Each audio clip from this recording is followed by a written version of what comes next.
Hello students, I am Nilejani and I am welcoming you all at Shivam Classes and Physics Zone. Today, in lecture number 3 of Physics, in Physics Standard 11, we are going to discuss about fundamental forces in nature and after that conservative quantities in physics. Okay, before starting that, we are recalling our last 2 lectures that we have started with the terminologies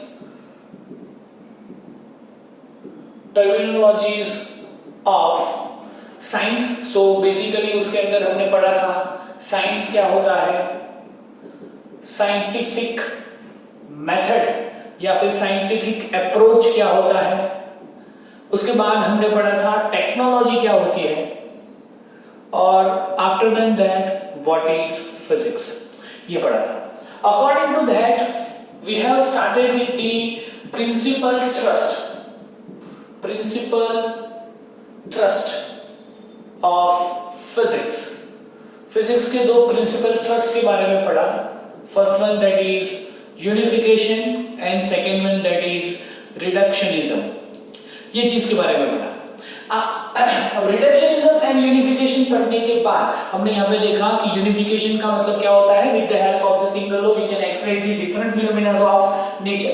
एक law की मदद से हम different phenomena nature के explain कर सकते हैं, that is unification. And reductionism is that कि explanation of the large scale or the complex physical laws cannot explain by the first branch of physics, then we have to take the help of the second branch of the physics without changing the definition. That means first law is defined with the help of second law, या तो फिर first law जो है वो first branch से define नहीं होता तो दूसरी ब्रांच से डिफाइन हो सकता है, यानी कि 2 ब्रांचेस का एक दूसरे के साथ connection that covers in reductionism. और रिडक्शनिज्म की वजह से ही हमारे पास टोटल 3 टाइप जो है फिजिक्स के बाहर निकल के आता है, that is scope and excitement of physics, जिसको हमने scope and excitement of physics बोला था, जिसके अंदर मैक्रोफिजिक्स था,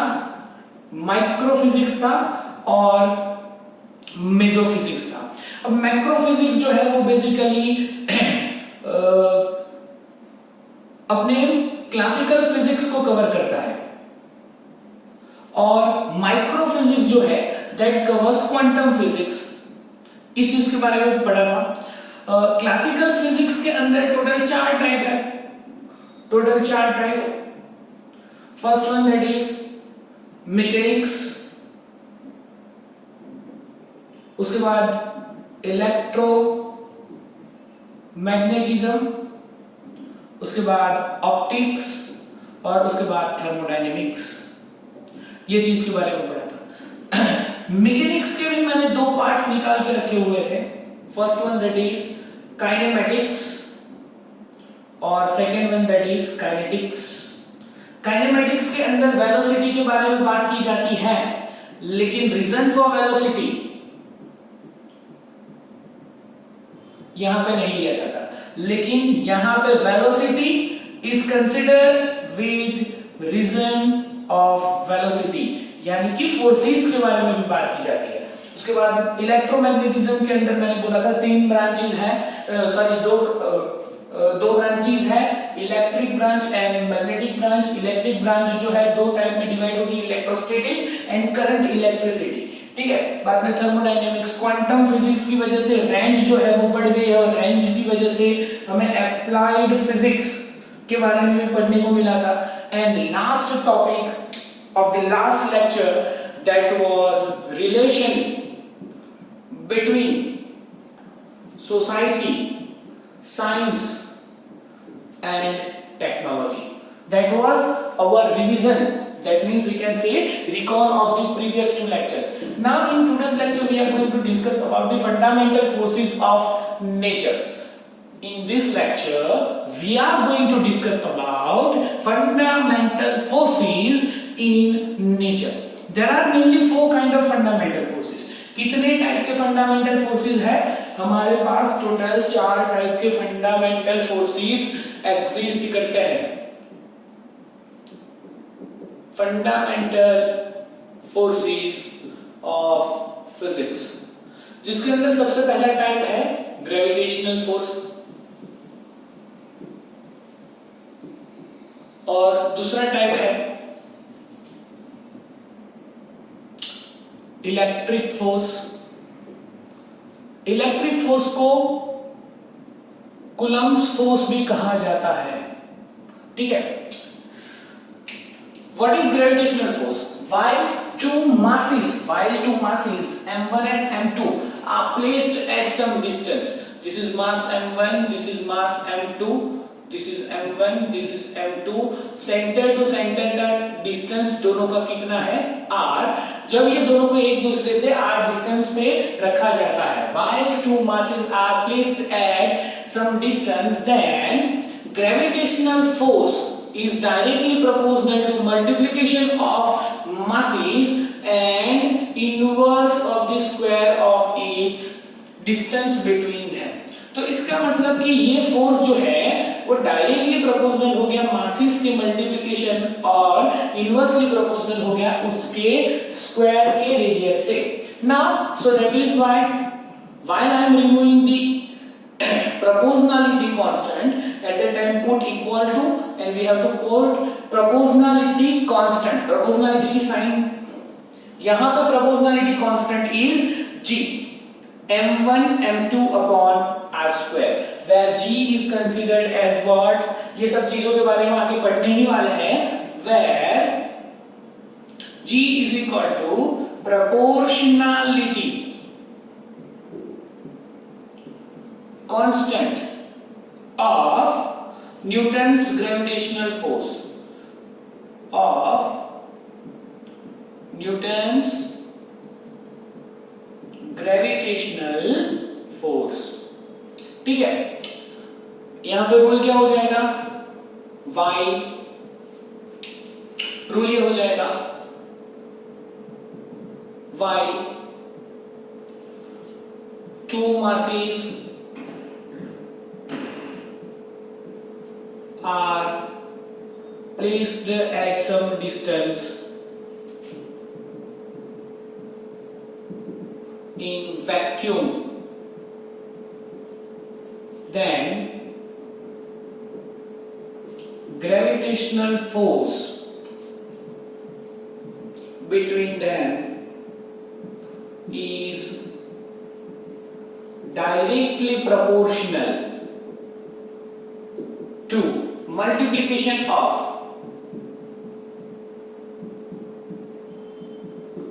its masses and inversely proportional to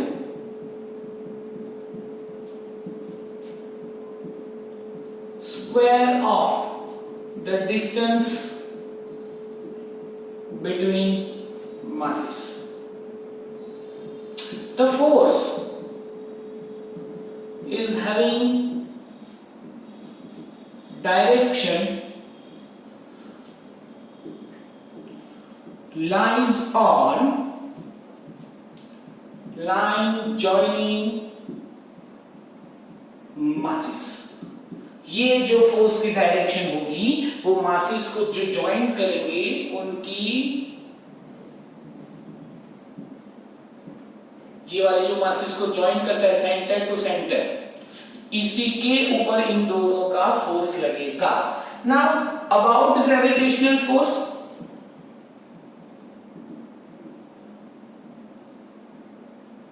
हम क्या जानते हैं ग्रेविटेशनल फोर्स के बारे में? दिस इज यूनिवर्सल, क्योंकि जहां कहीं पे भी मास होगा वो दोनों मास के बीच में ग्रेविटेशनल फोर्स लगने वाला है, ठीक है। उसके बाद this is having long range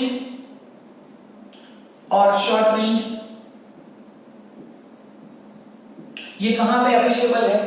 एकदम दो छोटे सेंट न्यूक्लियस के दो प्रोटॉन हैं उनके बीच में भी ग्रेविटेशनल फोर्स लगता है, और दो टेरेस्ट्रियल ऑब्जेक्ट के बीच में भी लगता है। That is why long range भी है शॉर्ट रेंज भी है, दोनों टाइप के होता है। ठीक है, कहीं पे भी लग सकता है, इसीलिए तो यूनिवर्सल बोला गया है। उसके बाद ये ऑलवेज एट्रैक्टिव टाइप है, always attractive force.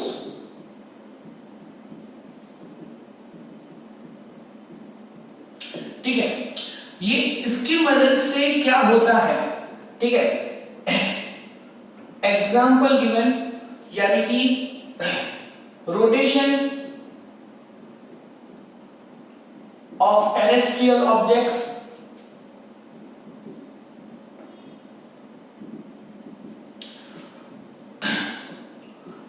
our position on earth, मतलब कि अर्थ के ऊपर हम खड़े हैं तो किसकी वजह से है, just because of the gravitational force between us and between us and earth and us दोनों के बीच में ग्रेविटेशन फोर्स होने की वजह से, ठीक है, rotation of the terrestrial objects. उसके बाद बोला जान सकते हैं कि ग्रेविटेशनल फोर्स की मदद से ही किसी भी एस्ट्रोनॉमिकल स्पेसशिप को स्पेस के अंदर भेजा जा सकता है। ठीक है, ग्रेविटेशनल फोर्स की वजह से ही उसका ही लो लगता है, लेकिन उसका उल्टा होता है, अगर वो ग्रेविटेशनल फोर्स से ज्यादा फोर्स से फेंका जाएगा तभी वो स्पेस के अंदर जा सकता है। So this in spaceship concepts are used in space technology, etc. So we can say that this is gravitational force. Now the term is all about Coulomb's force, तो ये भी उसके जैसा ही है। While first charge Q1 and second charge, first charge Q1 and second charge Q2 are placed at some distance from each other, तो दोनों को ये जो ज्वाइन करती लाइन है, ये लाइन की डायरेक्शन के अंदर इनका इलेक्ट्रोमैग्नेटिक फोर्स होगा, मतलब कि इनका मैग्नेटिक फोर्स जो हो जाएगा, इलेक्ट्रिक फोर्स जो हो जाएगा, मैं ये मिटा रहा हूं,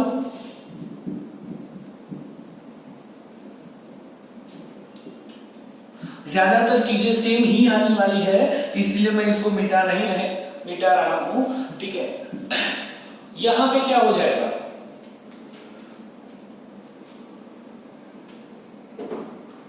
यहां पे force, electric force that is directly proportional to multiplication of the charges, यहां पे चार्जेस के मल्टीप्लिकेशन में रहेगा। ये इलेक्ट्रिक फोर्स जो है that is inversely proportional to the square of the distance between both of them, so that is why we can say that f of e is directly proportional to q1 q2 upon r square।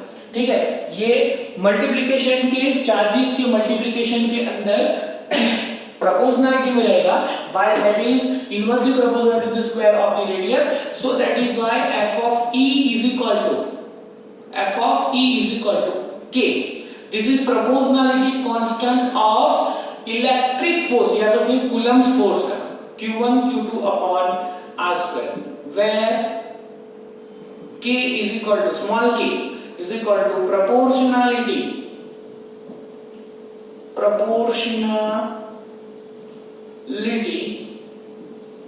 constant for Coulomb's force। ठीक है, अभी ये इतना जानना काफी है ना। यहां पे क्या हो जाएगा, मासेस की जगह पे हम क्या रखेंगे, charges. While two charges are placed at some distance in vacuum, then electric force between them is directly proportional to multiplication of its charges and inversely proportional to the square of the distance between the charges। Charges के बीच के distance के square के inversely proportional होता है। The force is having the direction lies on the line joining charges, line जो join करते हैं charges के वहां पे। ठीक है, ये भी यूनिवर्सल है क्योंकि जहां पे मास होता है वहां पे चार्ज होता है। That is always, there is always charge if there is mass, और if there is mass then always there will be the charge. So that is why ये भी इलेक्ट्रिकल फोर्स जो है that is always universal force है, long range का या short range का? Long range का भी हो सकता है, शॉर्ट रेंज का भी हो सकता है, क्योंकि कौन से ऑब्जेक्ट के पास कितना चार्ज है और वो ऑब्जेक्ट कितना बड़ा है वो डिफाइन नहीं किया जा सकता। अगर बहुत ही बड़ा गोला है, ठीक है, और वो पॉजिटिवली चार्ज है, ठीक है, पॉजिटिवली चार्ज है, और उसके सामने बहुत ही बड़ा गोला है वो नेगेटिवली चार्ज है, तो बहुत बड़े डिस्टेंस पे भी ये फोर्स लग सकता है। नाउ ये ऑलवेज एट्रैक्टिव टाइप नहीं रहेगा, ठीक है। as this force is due to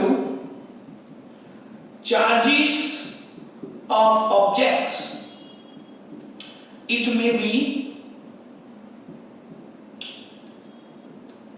attractive. अगर attractive है तो for opposite charges, and it may be repulsive for same charges, या तो फिर उसको बोलेंगे like charges. As we know, charges जो होते हैं वो पॉजिटिव भी होते हैं, as we know, charges जो होते हैं वो पॉजिटिव भी होते हैं। तो अगर हमारे पास प्लस पॉजिटिव है, first charge is positive and second charge is negative, so there will be attraction. Or if both the charges are positive or both the charges are negative, तो यहाँ पे repulsive हो जाएगा और यहाँ पे भी क्या हो जाएगा, repulsive हो जाएगा, ठीक है, oh sorry, repulsive।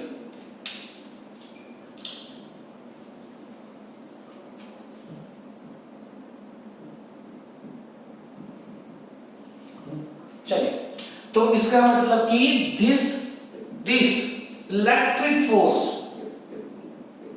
it might be attractive और repulsive। अब ये रिपल्सिव या एट्रैक्टिव होने की वजह से और ये चार्जेस के अलग-अलग टाइप्स, चार्जेस के टाइप होने की वजह से this force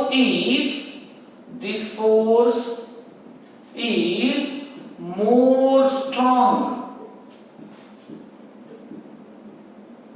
compared to gravitational force। gravitational force से ज्यादा स्ट्रेंथ है इसकी, ठीक है ना। So here there will be a conclusion कि कौन ज्यादा स्ट्रॉन्ग है, ठीक है। So that is electric force is more stronger, तो ग्रेविटेशनल फोर्स जो है दैट इज लेस स्ट्रॉन्गर, कम स्ट्रॉन्गर रहेगा, ठीक है। चलिए स्टार्ट करते हैं नेक्स्ट वन। ये जो है वो जनरली इलेक्ट्रोमैग्नेटिज्म के अंदर यूज किया जाएगा। ये फंडामेंटल फोर्स जो है वो इलेक्ट्रोमैग्नेटिज्म के अंदर यूज किया जाता है और इसी के बारे में थोड़ा बहुत मैकेनिक्स के अंदर भी यूज किया जाता है। मैकेनिक्स के अंदर भी थोड़ा बहुत इसकी इफेक्ट रहती है, ठीक है, लेकिन पढ़ने में मैकेनिक्स में नहीं आता है। If there is coil, electricity के अंदर हम बात करेंगे, मोटर के बारे में बात करेंगे, तो वहां पे इलेक्ट्रिक फोर्स बिल्कुल रहेगा, मैग्नेटिक फोर्स बिल्कुल रहेगा। इलेक्ट्रोमैग्नेटिज्म के थ्रू ही मोटर चलती है, ठीक है, इलेक्ट्रोमैग्नेटिज्म के थ्रू ही मोटर चलती है, लेकिन मोटर जब घूमती है तो मैकेनिक्स के अंदर कन्वर्ट होता है। उसका जो कोई भी मोशन, उसका फोर्स या एफिशिएंसी जो है वो मैकेनिक्स के अंदर कैलकुलेट किया जाता है, ठीक है। So this all are interrelated with each other, तो जिसको हम बोल सकते हैं यूनिफिकेशन ऑफ फोर्सेस, ठीक है, वो आगे पढ़ने ही वाला है। Third force that is strong nuclear force. अब स्ट्रॉन्ग न्यूक्लियर फोर्स जो है वो कहां पे अप्लाई होता है? वेयर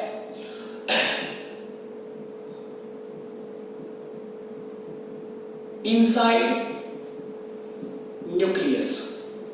कहां पे होता है? Inside nucleus. अब न्यूक्लियस के अंदर तो हम जानते हैं कि हमारे पास कितनी चीजें होती है। न्यूक्लियस के अंदर हम जानते हैं कि या तो फिर वो प्रोटॉन होता है या तो फिर वो न्यूट्रॉन होता है। प्रोटॉन न्यूट्रॉन होता है। So this is force between proton proton, proton neutron और neutron neutron. This is force between proton proton, proton neutron and neutron neutron. तो ये स्ट्रॉन्ग न्यूक्लियर फोर्स जो होता है एक्चुअली, जिसके अंदर हम जानते हैं कि दो प्रोटॉन प्रोटॉन इकट्ठा हो गए तो there will be electric force also, electric force also, और दोनों की वजह से क्या होगा, यहाँ पे रिपल्सन होगा। क्या होगा, रिपल्सन होगा। लेकिन फिर भी अपना जो न्यूक्लियस है वो वहीं पे बंध के रहता है, ठीक है। सो न्यूक्लियस को बाउंड करने के लिए जो फोर्स लगेगा that is strong nuclear force, मतलब कि न्यूक्लियस को बाउंड करने के लिए ये रिपल्सिव फोर्स से ज्यादा अट्रैक्टिव फोर्स चाहिए। That attractive force will be helpful to bound the nucleus, nucleus को बांध के रखने के लिए ये हेल्पफुल होगा। So to bound nucleus in opposing the repulsive force of electric force, ठीक है। इलेक्ट्रिक फोर्स के रिपल्सिव फोर्स के अपोज में बाउंड करके to bound the nucleus, this is going to be use. So we can say that कि अपना जो electric force है उससे स्ट्रॉन्ग न्यूक्लियर फोर्स जो है, स्ट्रॉन्ग न्यूक्लियर फोर्स जो है that is very strong compare to it. तो इलेक्ट्रिक फोर्स से भी ज्यादा हो जाएगा स्ट्रॉन्ग न्यूक्लियर फोर्स, ज्यादा फोर्स है इसके पास, ठीक है। सो इंफॉर्मेशन रिगार्डिंग टू सिम बस इतना ही है। स्ट्रॉन्ग न्यूक्लियर फोर्स के अंदर प्रोटॉन प्रोटॉन प्रोटॉन न्यूट्रॉन के अंदर यूज होता है। बस स्ट्रॉन्ग न्यूक्लियर फोर्स के अंदर उसकी रेंज कितनी है, स्ट्रॉन्ग न्यूक्लियर फोर्स अब जानते हैं कि size of nucleus is equal to 10⁻⁻15 meter के नियरली इक्वल टू रहती है। So that is why its range of strong nuclear force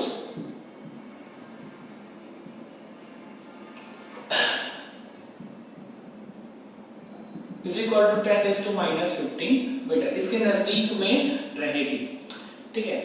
strong nuclear force के अंदर आपको याद रखना है कि never consider electron for this force, क्योंकि ये तो न्यूक्लियस के अंदर लगता है, न्यूक्लियस के अंदर थोड़ी ये इलेक्ट्रॉन होता है, ठीक है ना। तो never consider the electron for this force. Fourth one that is weak nuclear force. Week nuclear force while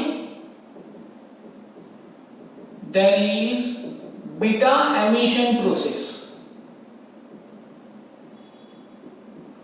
in any molecular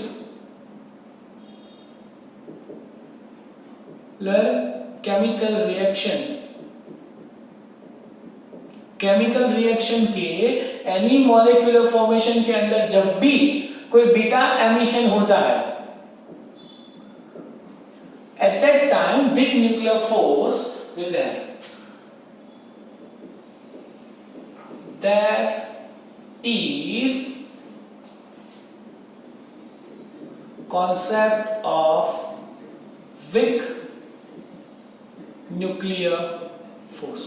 So basically beta emission जो होता है इसके अंदर दो चीज होती है, या तो फिर इलेक्ट्रॉन डोनेट होता है या तो फिर पॉजिट्रॉन डोनेट होता है। इलेक्ट्रॉन की जगह पे यहां पे क्या होगा, पॉजिट्रॉन। ये इलेक्ट्रॉन का जो चार्ज है, इलेक्ट्रॉन का जो चार्ज है दैट इज -e, मतलब कि -1.6 × 10⁻⁻19 कूलम, और पॉजिट्रॉन का जो चार्ज है वो प्रोटॉन के जितना होता है, मतलब +1.6 × 10⁻⁻19 कूलम, ठीक है। जब भी बीटा एमिशन में इलेक्ट्रॉन डोनेट होता है या तो फिर पॉजिट्रॉन डोनेट होता है तो there is imbalance of attraction and repulsion. So ये जो है मॉलिक्यूलर लेवल का है, this force is of molecular level, ठीक है, लेकिन always applicable to beta emission process, मतलब कि applicable for electron and positrons, ठीक है। तो ये क्या करेगा, इलेक्ट्रॉन जैसे भी एटॉम्स के सेंटर के आसपास, मतलब न्यूक्लियस के आसपास एटॉम्स के अंदर न्यूक्लियस के आसपास इलेक्ट्रॉन्स सेट होते हैं। ये जो इलेक्ट्रॉन सेट होते हैं उनका स्ट्रक्चर कैसा रहेगा, मतलब कि दो इलेक्ट्रॉन या इलेक्ट्रॉन पॉजिट्रॉन के बीच में अट्रैक्शन रिपल्शन कैसे रहेगा, कौन सा इलेक्ट्रॉन कैसे जाएगा बाहर, ठीक है, कौन सा इलेक्ट्रॉन वापस आएगा, कहां पे नए प्लेस के ऊपर आके कैसे बैठेगा, ठीक है। तो ये डिसाइड करने के लिए विक न्यूक्लियर फोर्स होता है और उसी के हिसाब से इलेक्ट्रॉन जो होता है वो आउटर ऑर्बिट्स के अंदर या तो फिर जो भी ऑर्बिट के अंदर आके बैठना चाहता है वो विक न्यूक्लियर फोर्स से डिसाइड होगा। अब इलेक्ट्रॉन दूर बैठा तो उसका स्ट्रक्चर चेंज हो जाएगा, पूरा एटॉम का स्ट्रक्चर पूरा चेंज हो जाएगा। इलेक्ट्रॉन नजदीक बैठा, एटॉम का स्ट्रक्चर चेंज हो जाएगा। मतलब to define the structure of atom, so this weak nuclear force, it is used to define the atomic structure with the help of consideration of electron placement in outer orbits।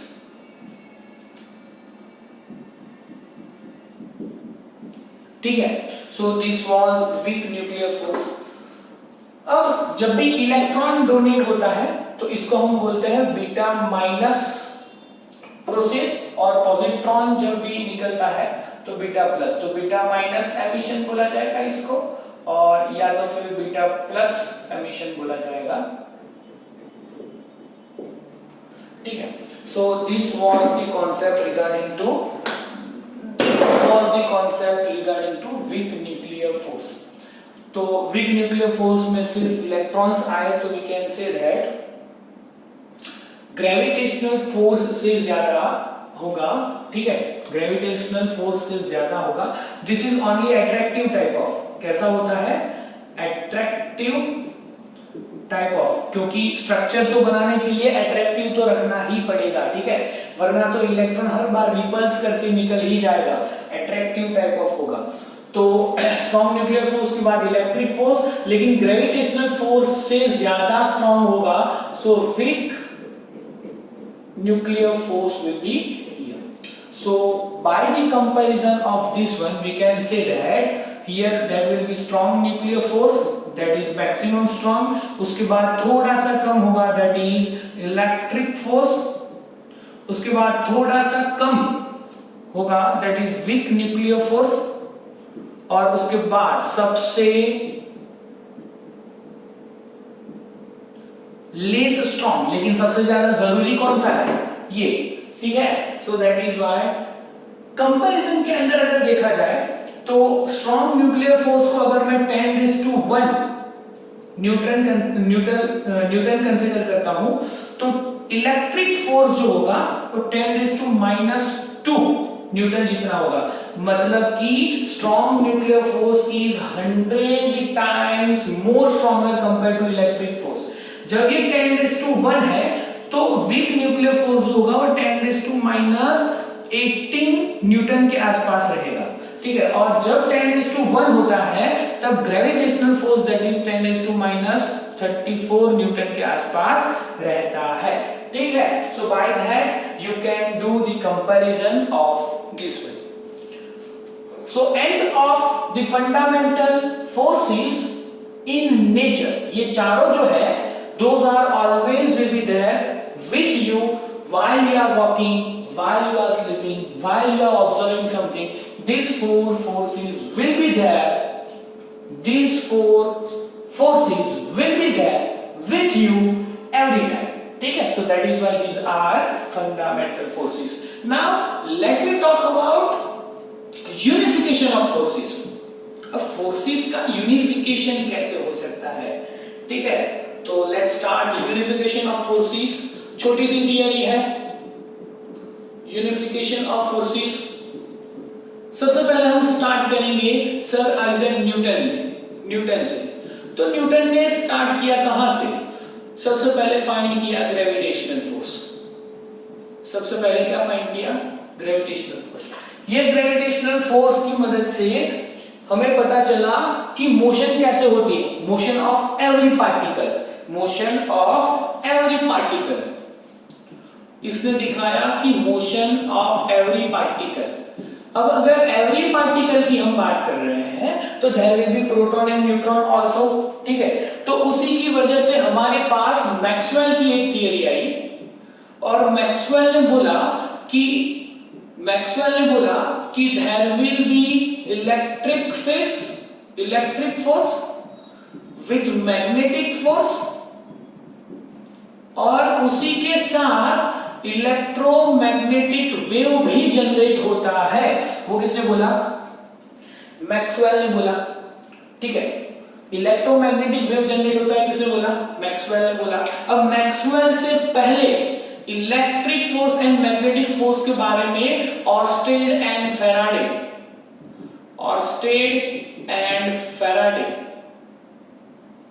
ये दोनों ने electric force मतलब Orsted and Faraday ने किस चीज के बारे में बात की थी? इलेक्ट्रोमैग्नेटिज्म। इन थियरीज के बारे में बात की। ठीक है? लेकिन इलेक्ट्रोमैग्नेटिक वेव थियरी के बारे में किसने बात की?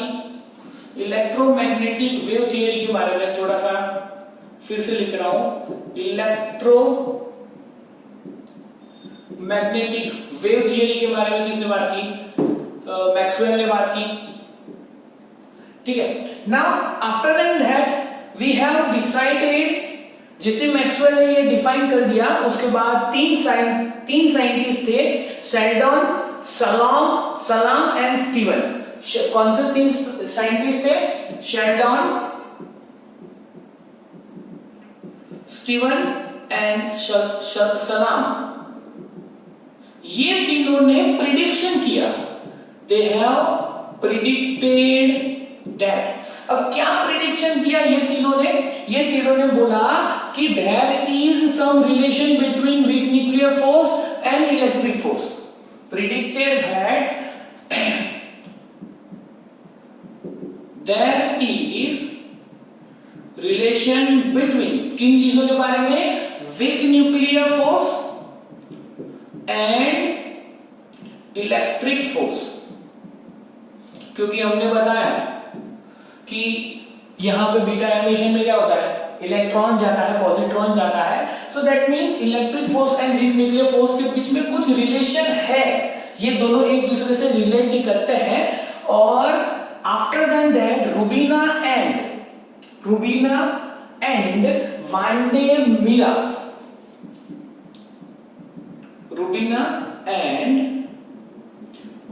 डे मिरा इन्होंने कंफर्म किया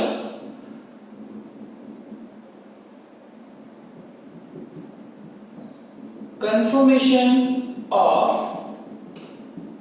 relation between weak nuclear force and electric force। ये दोनों के बीच में confirm. So that is why we can say that धीरे धीरे ये सभी चीजें एक ही चीज की ओर जा रही है और एक ही चीज को डिस्क्राइब करने की कोशिश कर रही है। So that is why we can say that this is unification of forces। आपको डायरेक्टली सिर्फ इतना ही लिखना है, unification of the forces के अंदर। ठीक है? Now next topic is conservation of physical quantities। Next topic क्या है अपना? Conservation of physical quantities. What does it mean by the conservation? मतलब कि जो शुरू किया है एंड में वही रहेगा, not a single thing will be change, मतलब कुछ चेंज नहीं होगा, तो उसको हम बोलेंगे conservation. If we are talking about the energy, if we are talking about energy, तो what is the energy conservation? Energy conservation क्या होता है? एनर्जी कंजर्वेशन जो होता है,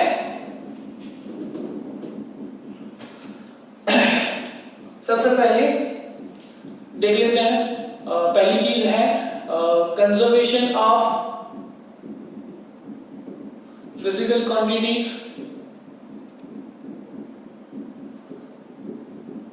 यहां पे बुक के अंदर 4 फिजिकल क्वांटिटीज के बारे में बात की गई है।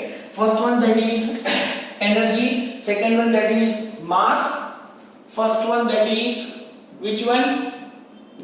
Energy, second one that is mass, third one that is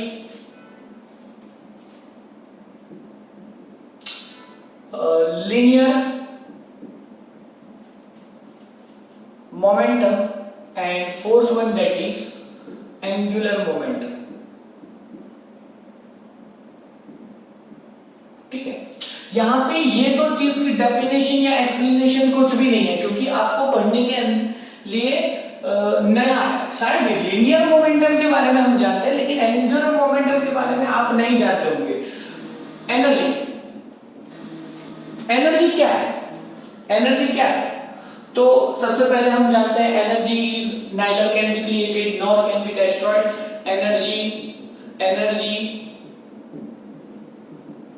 neither can be created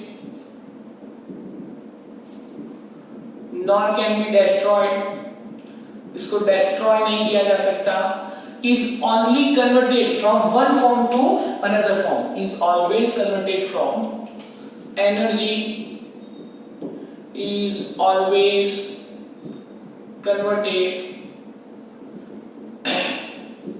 from one form of energy to another form of energy। ठीक है, सो अगर कोई फिजिकल क्वांटिटी चेंज नहीं हो रही है, हम यहाँ पे एनर्जी की बात कर रहे हैं, so energy neither can be created nor can be destroyed, change नहीं होने वाली है, तो इसका मतलब भी at the initial, energy at initial is always equal to energy at final। So this is conservation law। अब फाइनल माइनस इनिशियल करें, मतलब कि delta E is equal to क्या होना चाहिए? 0 होना चाहिए। Delta E is equal to क्या होना चाहिए? 0 होना चाहिए, तभी तो जाके कोई चेंज नहीं हुआ है एनर्जी में, ऐसा हम बोलेंगे। लेकिन काफी बार क्या होता है कि आपको ऐसा लगेगा कि एनर्जी यूज हो गई। ठीक है, एनर्जी यूज हो गई, एक्चुअली एनर्जी यूज होने के बाद काफी बार एनर्जी ऐसे फॉर्म में चली जाती है जिसका रीयूज अभी तक हमने करना सीखा नहीं है। ठीक है, जैसे कि हम एनर्जी लेते हैं सन से एनर्जी फूड में आती है, फूड से हमारे शरीर में जाती है, we get the energy from our ATP, adenosine triphosphate, लेकिन वो एनर्जी है जो कहां यूज होती है? मसल्स के अंदर यूज होती है, इन आवर वर्किंग फॉर्म। ठीक है, तो मस्कुलर एनर्जी जो यूज होती है वहां पे वो दूसरे किसी फॉर्म में कन्वर्ट हो चुकी है, लेकिन हम उसका यूज नहीं जानते हैं। ठीक है, so that is why we can say that कि energy neither can be created nor can be destroyed. ठीक है, वो एक फॉर्म से दूसरे फॉर्म में जाती है और काफी बार उसी फॉर्म में एंड करती है जिसका यूज हम नहीं कर सकते। ठीक है, समझ में आ रहा है शायद आपको। नाउ मास, पहले ऐसा माना जाता था, firstly that was predicted that mass is conserved quantity, लेकिन मास चेंज नहीं होता ऐसा माना जाता था। लेकिन after the relativity theory of Einstein, Einstein की रिलेटिविटी थ्योरी के बाद पता चला कि mass is not conserved, mass is not conserved. पहले इनिशियली ये माना जाता था कि मास इज कंजर्व्ड क्वांटिटी, लेकिन अब ये माना जाता है now after Einstein's relativity theory, कौन सी थियरी के बारे में हम बात कर रहे हैं? आइंस्टाइन्स रिलेटिविटी थियरी के बारे में बात कर रहे हैं।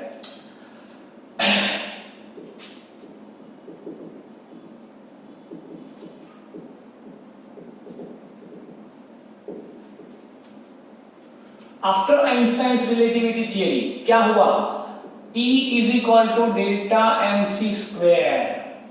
इसका मतलब कि मास जो हुआ वो चेंज हुआ, इसको बोला जाता है where. Delta m is equal to relative mass, और रिलेटिव मास जो है that is change of mass actually during its chemical process. Chemical process के दौरान जो भी मास चेंज होता है वो मास चेंज जितना भी होगा उसी से एनर्जी जनरेट होगी। सो इसका मतलब कि after the relativity theory mass can be converted into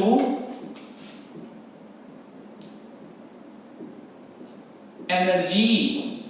अब यहां पे c जो है that is speed of light, मतलब कितना होगा? 3 into 10⁸ मीटर पर सेकेंड।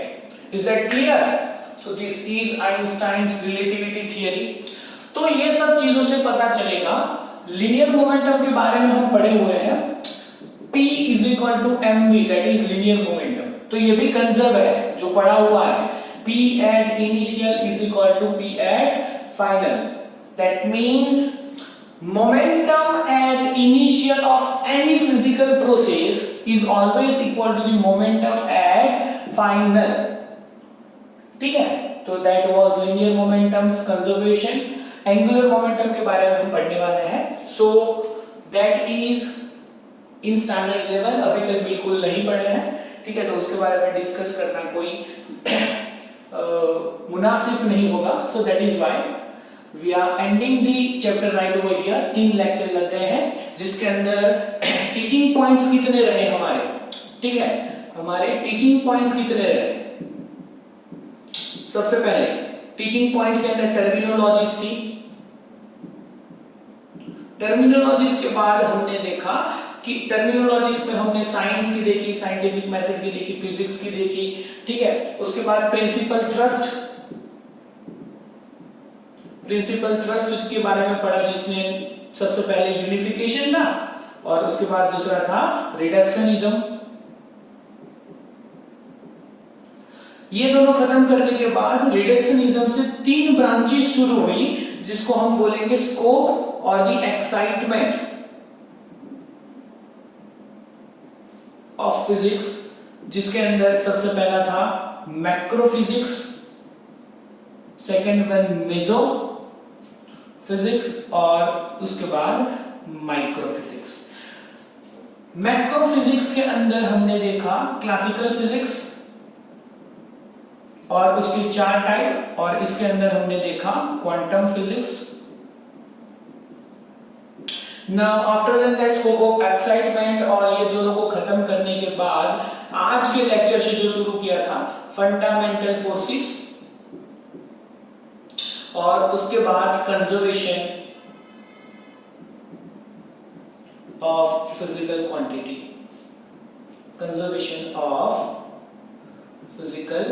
क्वांटिटी, उसी के साथ हमने देखा था, साथ में ये टॉपिक के बाद हमने ये देखा था कि relation between society, science and technology, इसके अंदर रिलेशन कौन कौन से थे. So this were our teaching points and I am signing off for the lecture number 3 and chapter number 1 physical world. Do revise, पढ़ते रहिए, लिखते रहिए, प्रिपेयर करते रहिए और रिवीजन करते रहिए.